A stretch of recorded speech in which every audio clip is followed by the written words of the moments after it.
DPP का ही question number 34। ये अच्छा सवाल है। 34 क्वेश्चन नंबर 34 क्या कह रहा है?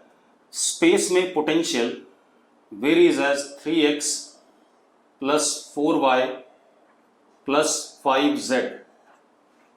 ठीक है, अब वो क्या कह रहा है? There is wall along yz plane at x equal to -5। तो मैंने x एक्सिस बनाया,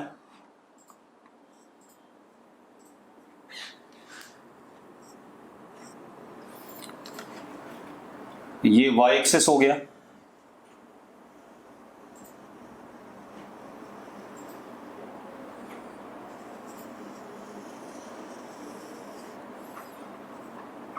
और ये डॉट बाहर की तरफ क्या हो गया? z axis.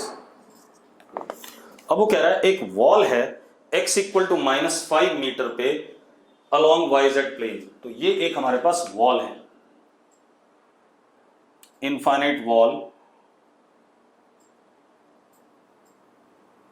या एक वॉल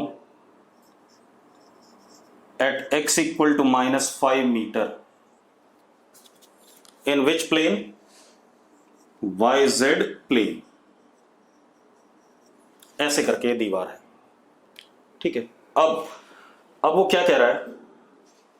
एक पार्टिकल है या बॉल है जिसका चार्ज +2 कूलम है, उसको ओरिजिन से रिलीज किया गया। ठीक है, एक पार्टिकल या बॉल, चार्ज पार्टिकल जिसका चार्ज +2 कूलम है, उसको ओरिजिन से हमने रिलीज करा। ठीक है, इतनी बात। वो क्या करता है? दीवार के साथ इलास्टिकली कोलाइड करता है, दीवार के साथ इलास्टिकली कोलाइड करता है, और उसके बाद आपसे पूछा जा रहा है दीवार के साथ इलास्टिक कोलाइड करने के बाद x इक्वल टू +15 पे कब पहुंचेगा, कितने टाइम बाद पहुंचेगा? That is ball after colliding wall elastically at what time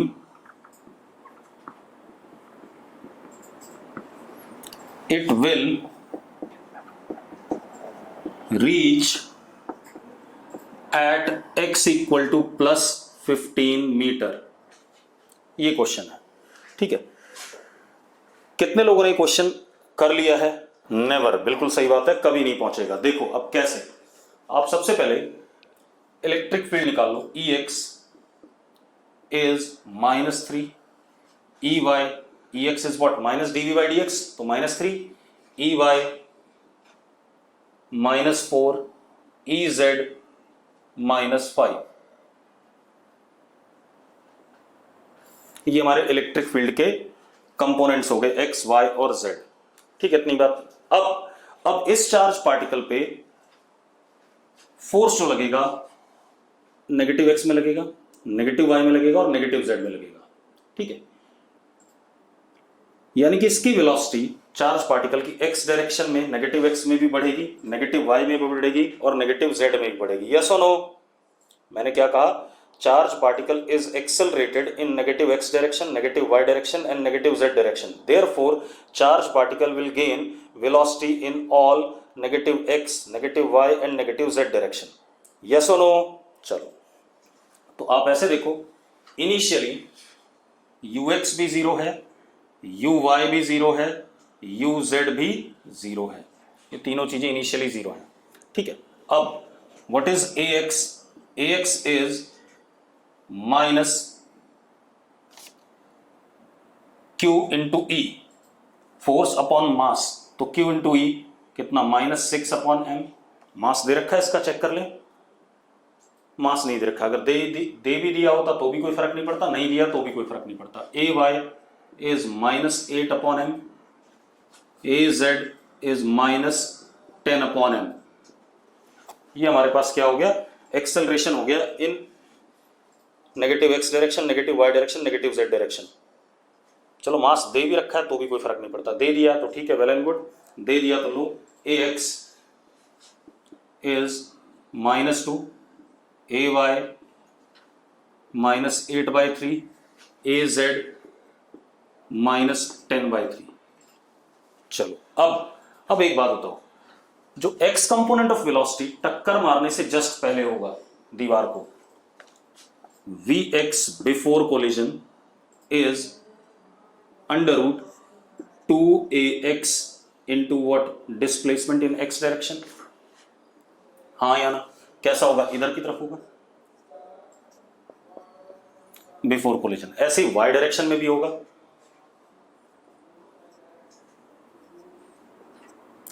और z डायरेक्शन में अंदर की तरफ होगा। ठीक है, तो x वाला निकाल लेते हैं, हमें बाकी से मतलब नहीं है, क्योंकि कोलिजन में नॉर्मल कंपोनेंट ही पार्ट लेता है सरफेस के। अरे ठीक है कि नहीं? तो x वाला ही कोलिजन में पार्ट लेगा, z और y वाले कंपोनेंट को कोई फर्क नहीं पड़ेगा आफ्टर कोलिजन। ठीक है, तो Vx before collision is √2 into 2ax into displacement. Displacement ये कितना था? 5। कितना हो गया? Vxb is equal to √20। हाँ या ना? अरे यस और नो? अरे यस और नो? ये हो गया टक्कर से जस्ट पहले की वेलोसिटी, माइनस √20 लिख देता हूं। माइनस क्यों? किधर की तरफ है? पीछे की तरफ है, क्योंकि परफेक्टली इलास्टिक कोलिजन है, तो टक्कर के बाद Vx after collision, E restitution coefficient 1 है, तो आफ्टर कोलिजन क्या हो जाएगा? प्लस √20। हाँ या ना? Plus √20।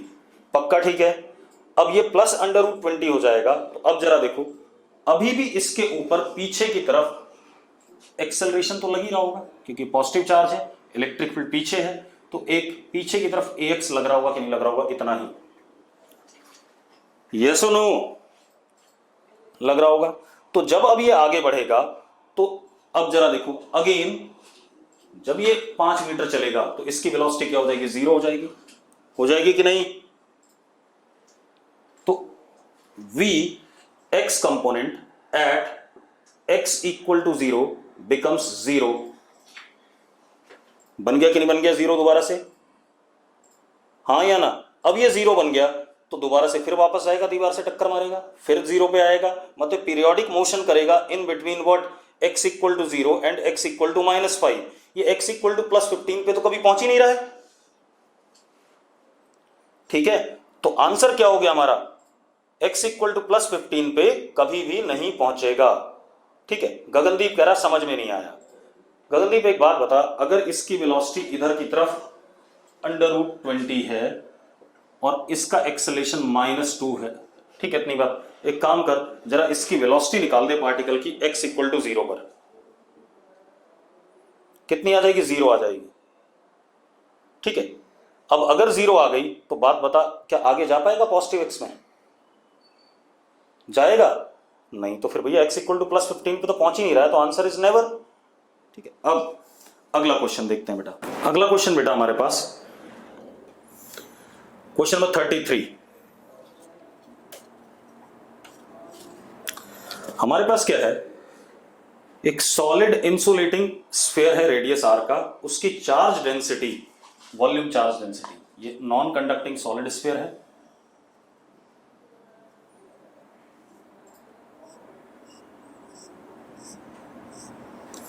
Non conducting solid sphere, इसकी चार्ज डेंसिटी, अच्छा इसका रेडियस कितना? कैपिटल R है, और इसकी charge density as a function of small r दूरी पर कहीं पर, रो इज इक्वल टू ρ0 r², ऐसा दे दिया गया। ठीक है, ρ0 कांस्टेंट है, r is distance measured from centre. अब वो क्या कह रहा है? Consider 2 points A and B at distance x and y। एक पॉइंट आपने A लिया एट डिस्टेंस x इनसाइड, और एक पॉइंट आपने B लिया at distance y outside this sphere. ठीक है, वो कह रहा है इलेक्ट्रिक फील्ड A और B पर मैग्नीट्यूड में बराबर है। मतलब अगर यहां पर इलेक्ट्रिक फील्ड EA ऐसा है और यहां पर EB ऐसा है, तो कह रहा है EA is equal to EB आपको गिवन है। अगर ये दोनों चीजें गिवन है तो आपको बताना है इन चारों रिलेशंस में से कौन सा रिलेशन सही है जो दे रखे हैं ऑप्शन में। क्लियर क्वेश्चन समझ में आ गया? ठीक है, अब मैं कर देता हूं, कोई दिक्कत नहीं। अब आप एक काम करो बेटा, आप सवाल को गॉस लॉ से कर लो। आप क्या करो, ए पर इलेक्ट्रिक फील्ड निकालो पहले। तो ए पर इलेक्ट्रिक फील्ड निकालने के लिए ए वाले पॉइंट को इंक्लूड करते हुए आपने क्या बनाया, गॉसियन सरफेस।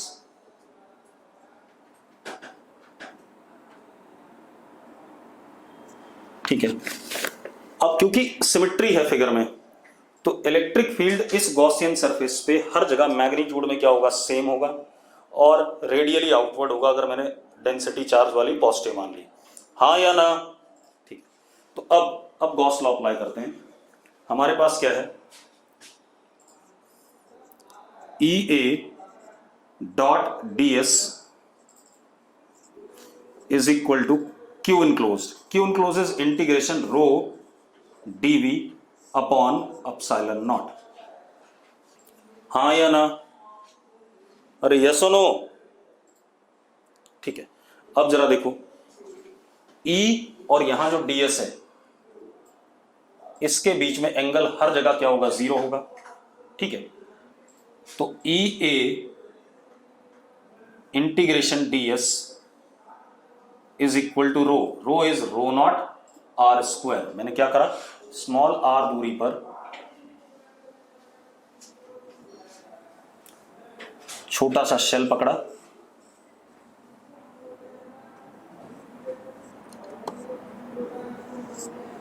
जिसकी थिकनेस dr है।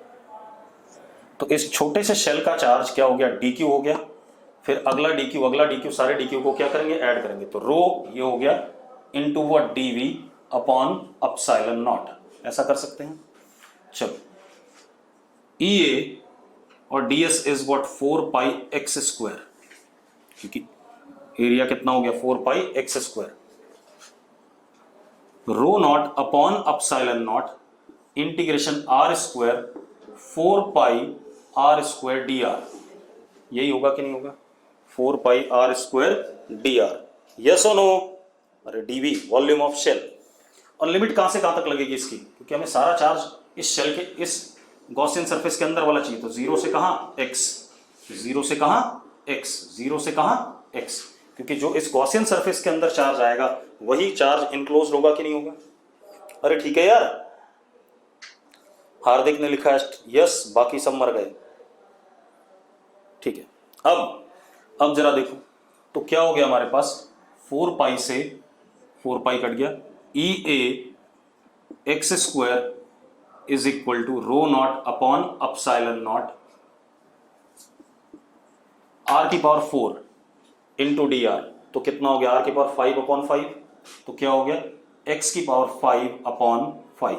तो E A comes out to be rho naught x cube upon 5 epsilon naught. इतनी बात क्लियर है?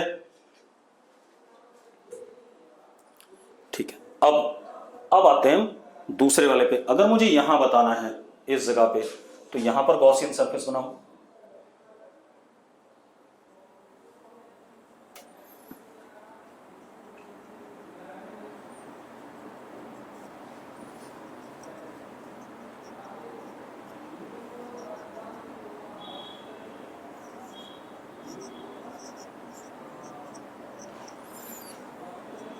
अब again E B dot D S is equal to integration rho DV upon epsilon naught. Limit कहां से कहां तक लगेगा, अब ये वाला चार्ज जो स्फीयर के अंदर आ रहा है, क्योंकि यहां बाहर तो चार्ज नहीं है, तो लिमिट जो लगेगी वो लगेगी 0 से लेकर के कैपिटल आर, ये लगेगी। तो again E B into 4 pi Y square is equal to rho naught common epsilon naught integration R square 4 pi R square D R 0 to capital R. 4 pi से 4 पाई कट गया। E B Y square is equal to rho naught are की power 5 upon 5 epsilon naught. तो E B comes out to be rho naught are की power 5 upon 5 epsilon not y square, ये हमारे पास E B आ गया। अरे clear है यार? ठीक है, अब इन दोनों को इक्वेट कर दो क्योंकि दोनों बराबर दे रखे हैं, तो दोनों को इक्वेट कर देते हैं बेटा। E A is equal to E B, तो दोनों को इक्वेट करो।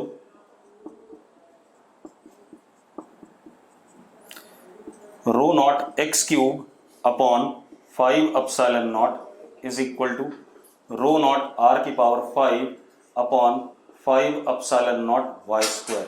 5 एप्सिलॉन नॉट गया, रो नॉट गया, x cube y square is equal to r की पावर 5, ये रिजल्ट आ रहा है। ठीक है, इतनी बात। अब ये रिजल्ट आ गया हमारे पास, क्लियर है? ठीक है, चलो अब अगला क्वेश्चन देखते हैं भाई। चलो अब अगला क्वेश्चन देखते हैं। अगला क्वेश्चन देखो बेटा, अगला क्वेश्चन क्या हमारे पास,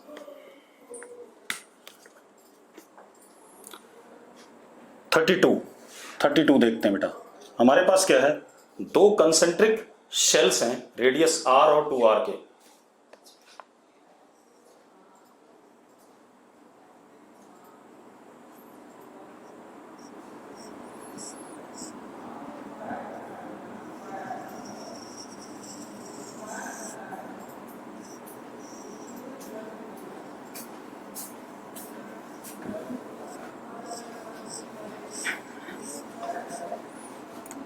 इसका रेडियस r, इसका रेडियस 2r। दो कंसेंट्रिक शेल, एक का रेडियस r, एक का रेडियस 2r। ठीक है, इतनी बात। अब अंदर वाले को चार्ज दे दिया हमने Q1, बाहर वाले को Q2। अंदर वाले का पोटेंशियल है 3V और बाहर वाले का कितना V, ये हमें दे रखा है।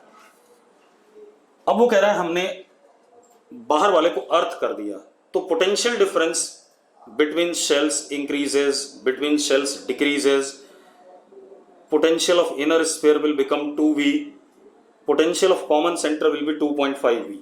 अब ऐसी बात कर रहा है। अरे क्लियर है? कितने लोगों ने कर लिया है क्वेश्चन? कंसेप्चुअल क्वेश्चन है, अगर जिन्होंने कर लिया है, हो गया था सर, ठीक है। अगर हो गया था तो आंसर बताओ मुझे फटाफट।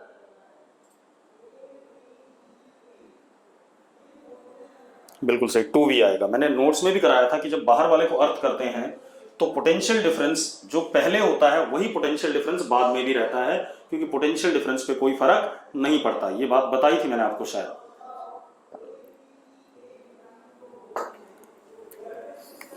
मैंने ये बात बताई थी कि अगर हम बाहर वाले शेल को अर्थ करते हैं तो जो पोटेंशियल डिफरेंस अर्थिंग से पहले होता है वही बाद में भी होता है। ये बात मैंने शायद आपको कराई भी है, नोट्स में लिखाई भी है।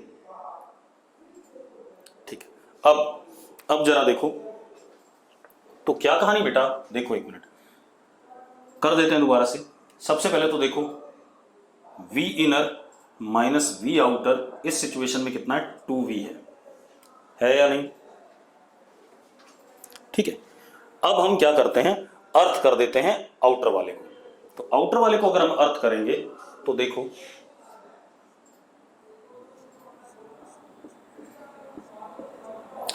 आउटर वाले को अर्थ करते ही अर्थ से कुछ चार्ज सप्लाई होकर आएगा, कितना, प्लस QE।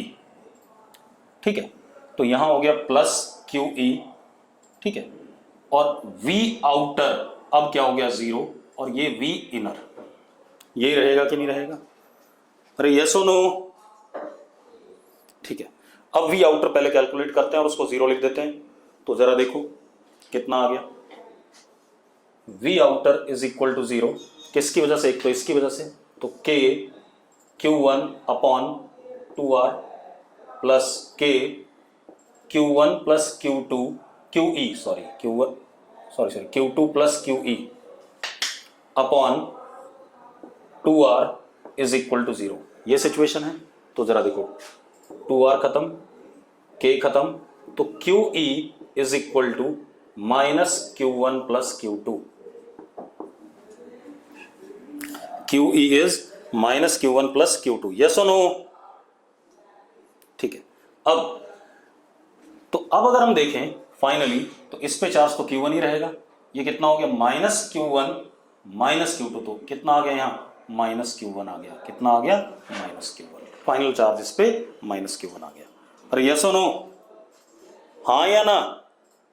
अरे एक्चुअल में था कितना, Q2 प्लस QE, QE की वैल्यू डाली तो कितना हो गया, माइनस Q1 हो गया। अब आप देखो, अब जरा हम पोटेंशियल निकालते हैं इनर वाले का। तो VI इज इक्वल टू, एक तो इसकी वजह से K Q1 upon R minus K Q1 upon 2R। तो बेटा कितना आ गया, VI आ गया K Q1 अपॉन 2R, ये VI आ गया। तो पोटेंशियल डिफरेंस कितना हो गया, इतना ही हो गया। अब पहले देखते हैं, पहले सिचुएशन क्या थी, जरा देखो एक मिनट।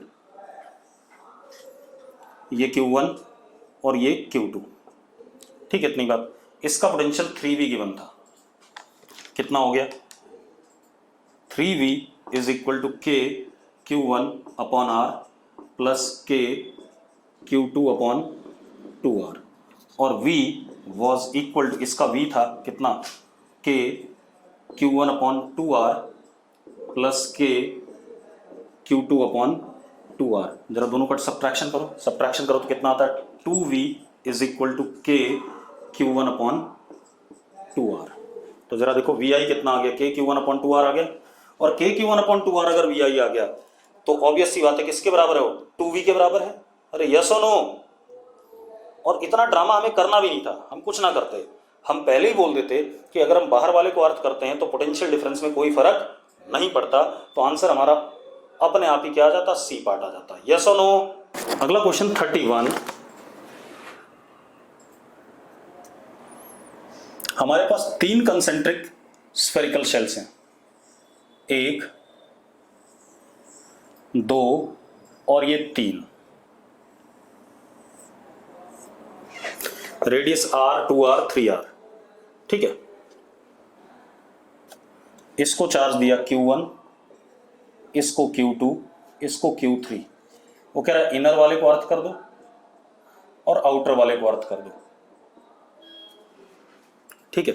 तो आपको इनकरेक्ट ऑप्शन बताना है, ठीक है, इतनी बात।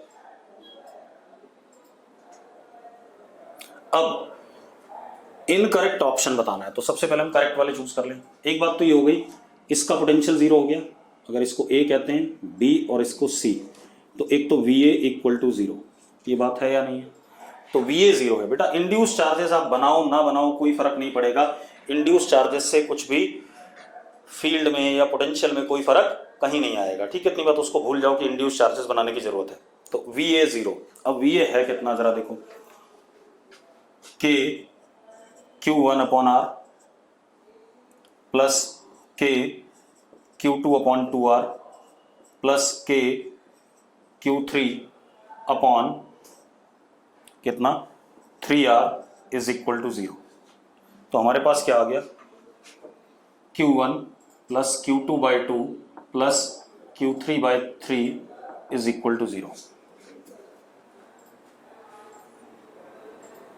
मुझे कुछ गड़बड़ लग रही है, मुझे लग रहा है कि अर्थिंग बाद में की गई है, ये चार्जेस पहले थे उसके बाद अर्थ किया गया। यस और नो? जरा एक बार चेक करना। हाँ तो रुक जाओ एक मिनट, फिर चार्ज का डिस्ट्रीब्यूशन बदलेगा, रुको रुको रुको रुको रुको रुको, फिर इसको हटाओ।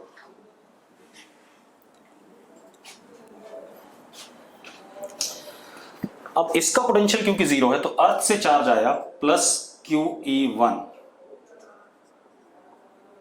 और इसका पोटेंशियल भी 0 है तो अर्थ से चार्ज आया प्लस QE2। अब 0 हुआ है, ऐसा है कुछ। अर्थिंग बाद में की गई क्योंकि क्वेश्चन में पहले लिखा हुआ है चार्जेस दे दिए, उसके बाद हमने अर्थ किया, अब रिलेशन बताओ, ठीक है, चेक कर लेते हैं जैसा भी आना होगा। अब आप एक चीज देखो, इसका पोटेंशियल 0 है, कितना, K Q1 plus QE1 upon R plus K Q2 upon 2R plus K Q3 plus QE2 upon 3R is equal to 0। तो क्या हो गया, Q1 plus QE1 plus Q2 upon 2 plus Q3 plus E2 upon 3 is equal to 0। एक तो ये relation आ गया।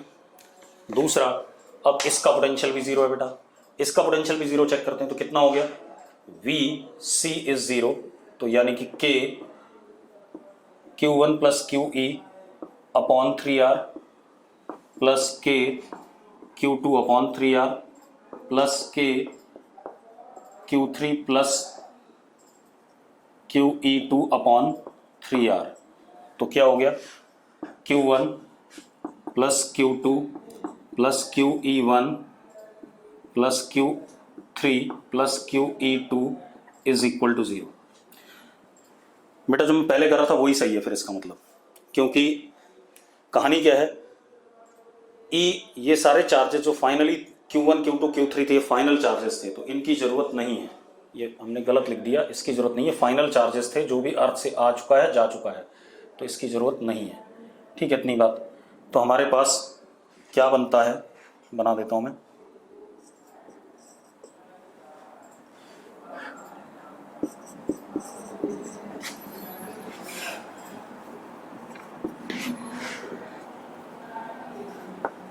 एक तो ये बन गया, दूसरा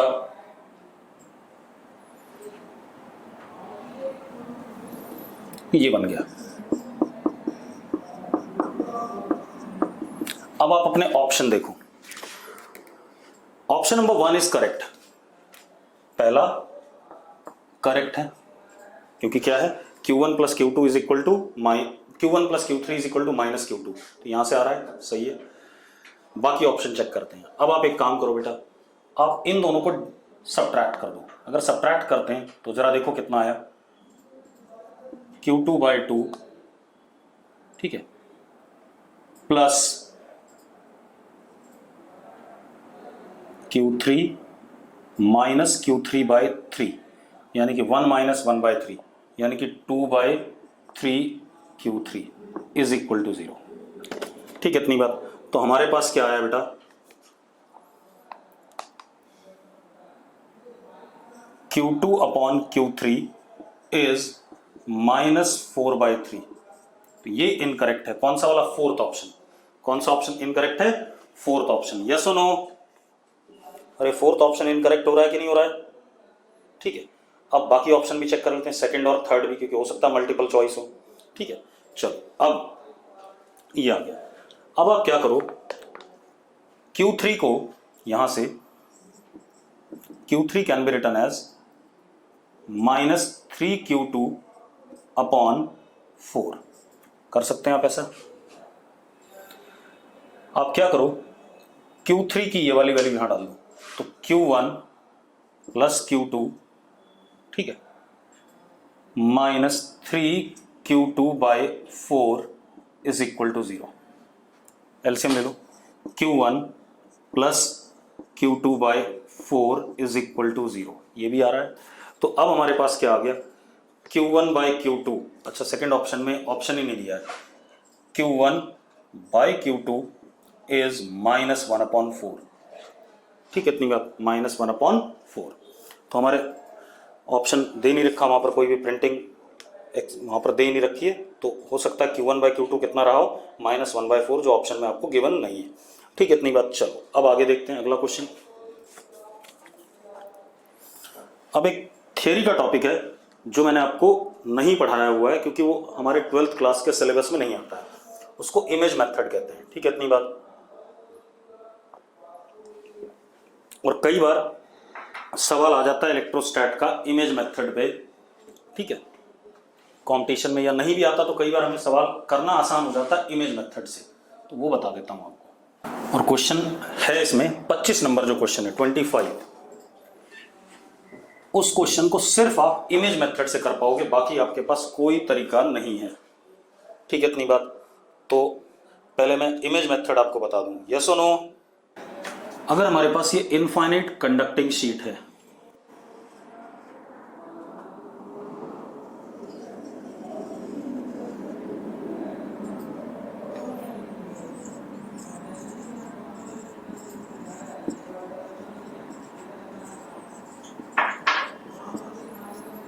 ठीक है।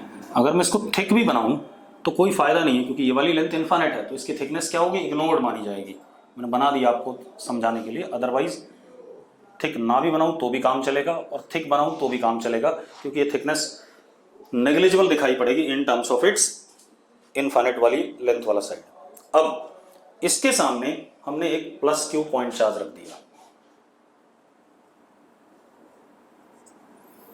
At what distance, A distance.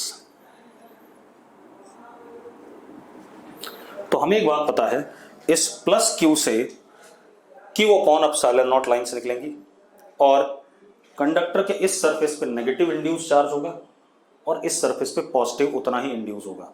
तो इससे सारी लाइनें, इसकी लाइनें इसके ऊपर कंडक्टर क्योंकि इक्विपोटेंशियल होता है, नॉर्मली टर्मिनेट करेंगे, ऐसे ऐसे नीचे भी। ठीक है, इतनी बात, क्योंकि यहां क्या आया माइनस क्यू इंड्यूस और यहां क्या प्लस क्यू इंड्यूस, इधर भी निकलेंगे प्लस क्यू से। ठीक है, लेकिन हमें सवाल क्या करना है, चलो पहले बना दूं क्या निकलेंगे, नॉर्मली निकलेंगी।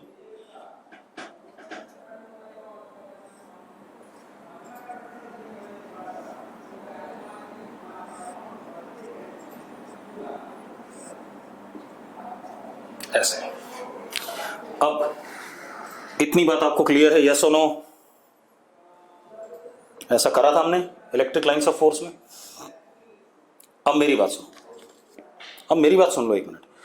अब खेल क्या है, हमें जो 25 नंबर सवाल है उसमें बोला गया इस पॉइंट पे पोटेंशियल बता दो, इस पॉइंट पे पोटेंशियल बताना है। इनफाइनाइट कंडक्टर है, यहां प्लस क्यू पॉइंट चार्ज रखा है, इस पॉइंट पे पोटेंशियल बताना है। क्या बताना है? पोटेंशियल बताना है। क्लियर है? ठीक है। अब ये करना हमारे 11th-12th के सिलेबस के हिसाब से बड़ी दिक्कत वाली बात है, लेकिन कई बार इमेज मेथड पे सवाल पूछा गया है। ठीक है, तो अब जरा देखो एक मिनट। अब क्या कहानी हमारे पास, ऐसा सवाल जब भी हम करते हैं तो हम क्या करेंगे, ये हमारे पास एक इनफाइनाइट कंडक्टिंग शीट है,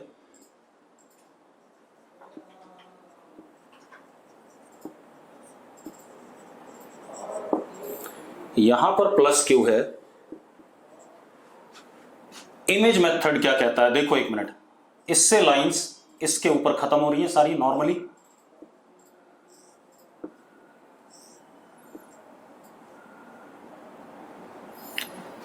उतनी ही दूरी पर आप क्या मान लो, एक नेगेटिव चार्ज मान लो सेम मैग्नीट्यूड का। तो ये लाइनें अब बिल्कुल एज इट इज, कंडक्टर भूल जाओ थोड़ी देर के लिए, कंडक्टिंग शीट नहीं है, डाइपोल जैसा बन जाएगा कि नहीं बन जाएगा?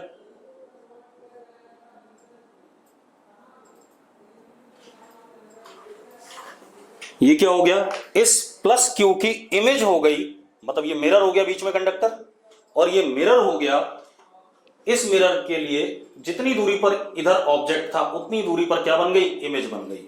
ठीक है, इतनी बात बस। क्योंकि प्लेन मिरर है तो अगर ऑब्जेक्ट हमारा रियल है तो इमेज क्या होगी, वर्चुअल। इसीलिए अगर ये प्लस क्यू है तो दूसरा क्या होगा, माइनस क्यू। ये मेथड है। अब अगर मुझे इस पॉइंट पे पोटेंशियल निकालना है, इस पॉइंट पे, अब आप भूल जाओ कि कंडक्टिंग शीट है, क्योंकि कंडक्टिंग शीट का काम खत्म हो गया।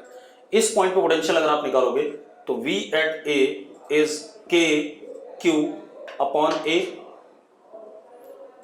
Plus minus K Q upon A। तो total potential at this point is what, 0।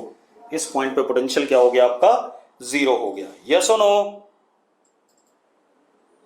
ठीक है, तो इस तरीके से करना। एक और एग्जांपल ले लेते हैं, अगर इमेज मेथड का कोई टेढ़ा मेढ़ा सवाल आ जाए वो भी देख लो आप।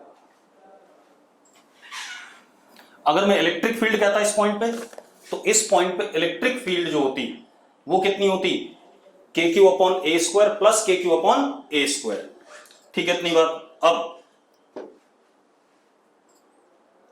अब इसके बाद आ जाओ आप किस पे, एक और काम कर लो इमेज मेथड का। मान लो हमारे पास कंडक्टिंग शीट कुछ ऐसी है, हमारा कंडक्टर जो थोड़ा सा हमने 90 डिग्री पे घुमा दिया, ये कंडक्टर है इधर, इधर भी ये कंडक्टर है, इधर इंफिनिटी, इधर इंफिनिटी। यहां पर मैंने एक प्लस क्यू चार्ज रखा, यहां पर एक प्लस क्यू चार्ज रखा, ठीक है भाई।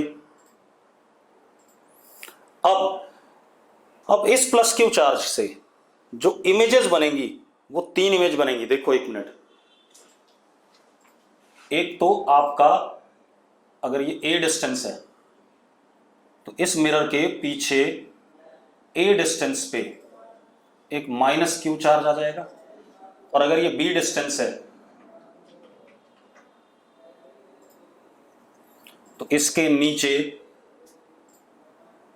बी डिस्टेंस पे माइनस क्यू चार्ज आ जाएगा। और अब इसकी इमेज इसमें या इसकी इमेज इसमें, दोनों की क्या करेगी, सुपर इंपोज करेगी। सुपर इंपोज करेगी तो यहां पर एक माइनस क्यू की इमेज है, तो यहां पर क्या बनेगा, प्लस क्यू। मतलब अब आप कंडक्टर को हटा दें और आपके पास एक रेक्टेंगल बन गया जिसके चारों वर्टिसेस पे पॉइंट चार्जेस हैं। 2 वर्टिसेस पे बेटा अगर 2 मिरर परपेंडिकुलर 90 डिग्री पे हैं, ठीक है, तो number of images formed is 3। ठीक, हम ऑप्टिक्स में पढ़ेंगे इस बात को, 3 इमेजेस बनती हैं तब, ठीक है। अब अगर प्लस क्यू की इमेज ले रहे हैं तो माइनस क्यू बनेगी, माइनस क्यू की इमेज ले रहे हैं तो क्या बनेगा, प्लस क्यू बनेगा। तो अब अगर कुछ भी करना हो इस सवाल के लिए, बेटा इस माइनस क्यू की इमेज बनाई है मैंने, तो इस माइनस क्यू की इमेज इस मिरर में बनाई है तो क्या बन रहा, प्लस क्यू। या इस माइनस क्यू की इस मिरर में बनाई है तो माइनस क्यू की इमेज क्या बनेगी, प्लस क्यू। ठीक है, इमेज हमेशा अपोजिट बनेगी प्लेन मिरर में। अब अगर आपको कुछ भी करना हो इस सवाल में तो कंडक्टर आप गायब कर दो, आपको इन चारों पॉइंट चार्जेस की वजह से जो कुछ निकालना है निकाल लो। ठीक है, इतनी बात। तो this is called as what, image method. ठीक है, इतनी बात। अब एक आधा सवाल और कर लेते हैं। तो इमेज मेथड पे हालांकि सवाल बहुत कम देखा गया है लेकिन मैंने आपको बता दिया। ठीक है, इतनी बात। अगला क्वेश्चन देखते हैं बेटा। क्वेश्चन क्या बेटा हमारे पास, पोटेंशियल, क्वेश्चन नंबर 12। ये बार बार 2-3 बार हो लिया क्वेश्चन, एक बार और बता देता हूं। पोटेंशियल डिक्रीजेज यूनिफॉर्मली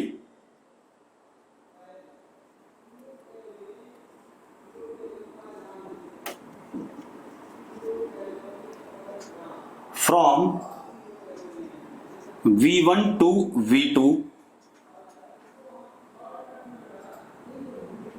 अगर हम -A0 से x एक्सिस पे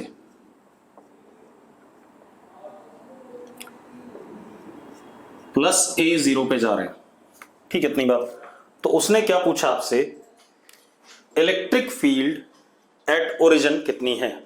4 ऑप्शन भी दे रखे हैं। तो एक काम करते हैं, EX -dV/dx, क्योंकि यूनिफॉर्म है तो EX is equal to minus final वाला पोटेंशियल V2, इनिशियल वाला V1 अपॉन 2A। तो EX is V1 minus V2 upon 2A। EX is V1 minus V2 upon 2A। Yes और नो? ठीक है, अब ये कहानी हो गई। इसके बाद अब जरा देखो आप, ये हो गया हमारे पास, लेकिन ये तो EX आया। क्या मैं 100% श्योर हूं भाई EY एंड EZ में और मे नॉट बी 0? EX और EY और EZ में और मे नॉट बी 0? हाँ या ना? ये हो भी सकते हैं 0 और नहीं भी हो सकते हैं। तो इसका मतलब electric field at origin EX भी हो सकता है और E ग्रेटर देन EX भी हो सकता है। दोनों पॉसिबिलिटीज हैं। यस और नो? ठीक है, आगे बात करते हैं बेटा। आगे देखो भाई, आगे क्या कहानी हमारे पास, एक हमारे पास ट्राइंगुलर सरफेस है, उसके कोऑर्डिनेट्स क्या हैं, A 2A 0 0, B 0 A 0, C 0 0 A, और electric field E is equal to E naught I cap plus 2 E naught J cap plus 3 E naught K cap. आपको फ्लक्स बताना है, किसके थ्रू? ट्रायंगुलर सरफेस के through. ठीक है, तो आप क्या करेंगे, एरिया वेक्टर निकाल लेंगे ट्रायंगल का, यस और नो? अरे क्या निकाल लो, एरिया वेक्टर ट्रायंगल का, एरिया वेक्टर निकाल लो, डॉट प्रोडक्ट उसका इलेक्ट्रिक फील्ड के साथ कर दो, आपको फ्लक्स मिल जाएगा। तो कर लेते हैं एक बार। Area vector of triangle is half one of the side vector cross another side vector, यही होता है। चलो तो अब जरा देखो पी वेक्टर, चलो हमने ट्रायंगल बना दिया,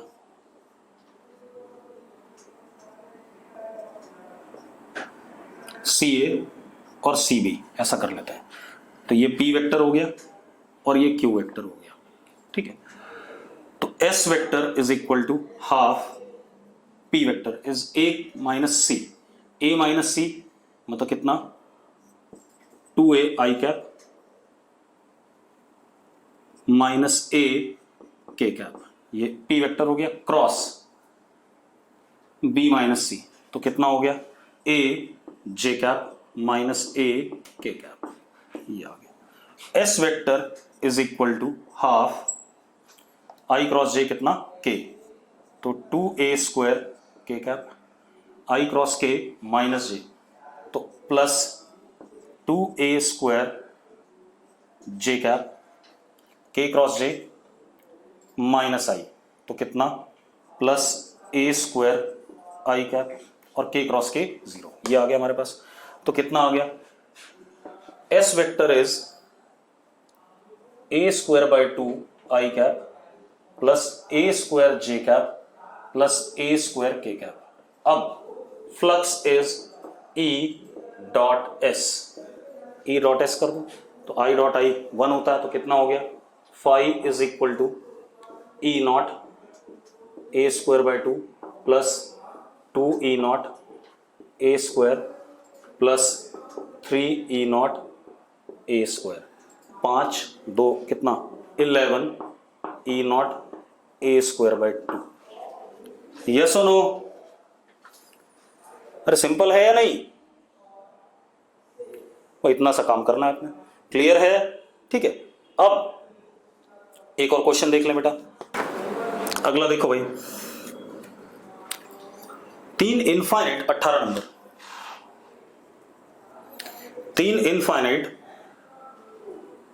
uniformly charged thin wires straight रख दी हमने एक्स एक्सिस वाई एक्सिस और जेड एक्सिस के अलावा। ठीक है, इनफाइनाइट है, तो एक हमारे पास हो गया ये, this is x axis lambda 1, this is y-axis lambda 2 and this is z-axis lambda 3। ठीक है, इतनी बात। अब वो कह रहा है कि हमने AA0, ये कोई पॉइंट है, मतलब एक्स वाई प्लेन का पॉइंट है, पहला ऑप्शन, एक एक ऑप्शन लेकर के कर रहा हूं। ठीक है, अब वो कह रहा है इलेक्ट्रिक फील्ड का एक्स कंपोनेंट लेमडा 2 के इंडिपेंडेंट होगा। तो चलो देखते हैं बेटा, कोई बात नहीं, आप ऐसे देखो, सबसे पहले इसकी वजह से जो इलेक्ट्रिक फील्ड होगा ऐसे होगा, और कितना होगा, lambda 1 upon 2 pi epsilon naught ए।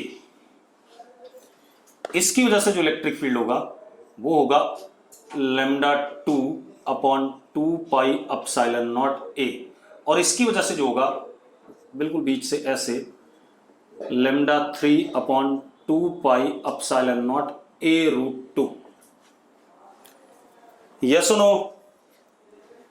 अरे यस और नो?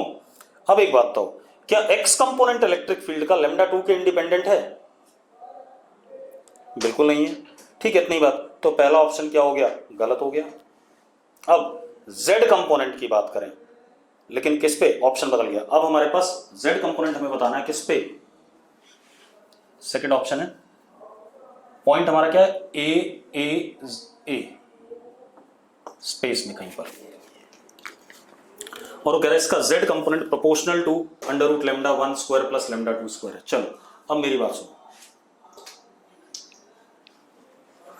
ये z एक्सिस है, कहीं पे ये पॉइंट यहां आ रहा है स्पेस में। ठीक है, इतनी बात। ये लेंथ कितनी है, a, मतलब मेरी बात सुनो, ऐसे देखो, ये x एक्सिस, ये y एक्सिस और ये z एक्सिस, ठीक है इतनी बात। या यहां चलो यही देख लो, this is x axis, this is y axis और ये z एक्सिस, यहां पे कहीं पे, ठीक है। कोऑर्डिनेट क्या है इसका, x coordinate a, y coordinate a and z coordinate is also a। तो अब जरा देखो, इससे ये डिस्टेंस a है और ये डिस्टेंस भी a है, तो ये डिस्टेंस कितना हो गया √2a, इससे भी ये डिस्टेंस क्या हो गया √2a, और इससे भी ये कितना हो गया √2a। तो सब जगह से डिस्टेंस कितना हो गया √2a हो गया, ठीक है इतनी बात। नहीं समझ में आई बात, बता देता हूं, रुक जाओ, इसे बना, चलो ऐसे रहना, यहां पे कहीं पे है, इसका कोऑर्डिनेट x कोऑर्डिनेट कितना है a, y कोऑर्डिनेट कितना है a और z कोऑर्डिनेट भी कितना है a है। अगर मैं इसकी वजह से इलेक्ट्रिक फील्ड देखूं तो ऐसे आएगा, ये a और ये भी a, तो कितने एंगल पे जाएगा 45 डिग्री पे, किसके साथ 45 डिग्री पे, एक्स वाई प्लेन के साथ, ऐसे, ठीक है इतनी बात। तो E ड्यू टू 1 इज, चलो पहले मैग्नीट्यूड लिख लें, λ1 upon 2 pi epsilon naught √2a। अब इसके दो कंपोनेंट, क्योंकि ये ऐसे आ रहा है 45 डिग्री पे, तो इसका एक कंपोनेंट y डायरेक्शन में और एक कंपोनेंट बाहर z डायरेक्शन में, ठीक है इतनी बात। तो E1 y cos 45 होगा और एक में sin 45, λ1 upon 2 pi epsilon naught 2a। E1 z is λ1 upon 2 pi epsilon naught 2a। इतनी बात क्लियर हो तो यस लिखो फटाफट, मैंने सिर्फ x एक्सिस वाले की वजह से निकाला है। अरे पक्का क्लियर है, चलो अब आ जाओ इधर से, इधर से भी ऐसी, ठीक है इतनी बात। तो कितना, E2 is λ2 upon 2 pi epsilon naught √2a। अब इसके दो कंपोनेंट कौन सा आएगा, एक x आएगा और एक क्या आएगा, z आएगा। तो E2 x is λ2 upon 2 pi epsilon naught 2a। E2 z is λ2 upon 2 pi epsilon naught 2a। अब λ3 की वजह से देख लो बेटा, इनफाइनाइट है, तो इसकी वजह से बिल्कुल ऐसे 45 डिग्री पे, किस प्लेन में, एक्स वाई प्लेन में। तो E3 is λ3 upon 2 pi epsilon naught √2a। इसके दो component, E3x is λ3 upon 2 pi epsilon naught 2a। E3y y में आएगा λ3 upon 2 pi epsilon naught 2a। अब वो कह रहा है इलेक्ट्रिक फील्ड का z कंपोनेंट, बेटा उसने क्या बोला है, z component is proportional to √λ1 square plus λ2 square, ठीक है। अब जरा देखो एक मिनट, अजीबोगरीब बात है, z कंपोनेंट देखो, एक तो ये है और एक z कंपोनेंट ये है, दोनों ऐड हो जाएंगे तो किसके प्रोपोर्शनल है, λ1 प्लस λ2 के, not √λ1 square plus λ2 square. Clear है, अरे यस और नो, तो इस वजह से ये ऑप्शन भी गलत। अब सी पार्ट हम पहला क्वेश्चन कर चुके हैं, वहां पर नेट इलेक्ट्रिक फील्ड निकाल लो और जरा देखो वो √λ1 स्क्वायर प्लस λ2 स्क्वायर के प्रोपोर्शनल आ रहा है कि नहीं आ रहा है, ठीक है।